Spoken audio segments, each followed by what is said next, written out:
Load કરો। તમે નીચે આપેલા QR કોડ સ્કેન કરીને અથવા પ્લે સ્ટોર પરથી કૃષિ પ્રગતિ શોધીને એપ્લિકેશન મેળવી શકો છો। પગલું 2 રજિસ્ટ્રેશન લોગિન પ્રક્રિયા। એપ્લિકેશન ડાઉનલોડ થયા પછી ફાર્મર રજિસ્ટ્રીમાં આપેલ મોબાઈલ નંબરથી લોગિન કરો। આ નંબર એગ્રીસ્ટેક ફાર્મર રજિસ્ટ્રીમાં નોંધાયેલો હોવો જરૂરી છે। લોગિન થયા પછી એપ્લિકેશનનું હોમ સ્ક્રીન જોવા મળશે। પગલું 3 પાક નુકસાની મૂલ્યાંકન શરૂ કરો।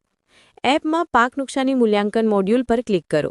અહીં તમારા ખેતરના સર્વે નંબર દેખાશે। જ્યાં નુકસાન થયું હોય તે સર્વે નંબરની બાજુમાં લાલ કલરમાં મૂલ્યાંકન શરૂ કરો બટન પર ક્લિક કરો। પગલું 4 ખેતર સીમા ચકાસણી। ખેતરનો સર્વે નંબર અને સીમા સ્ક્રીન પર દેખાશે। તેની ચકાસણી કરી આગળ પર ક્લિક કરો। ખાસ નોંધ, સર્વે કરતા વેળાએ તમે તે ખેતરથી 100 મીટરની હદમાં હોવા જરૂરી છે। પગલું 5 નુકસાનની વિગતો ભરો અને ફોટા લો। અસરગ્રસ્ત પાક ઉમેરો પર ક્લિક કરો અને પાક નામ, વાવણી લાયક વિસ્તાર અને અસરગ્રસ્ત વિસ્તાર દાખલ કરો।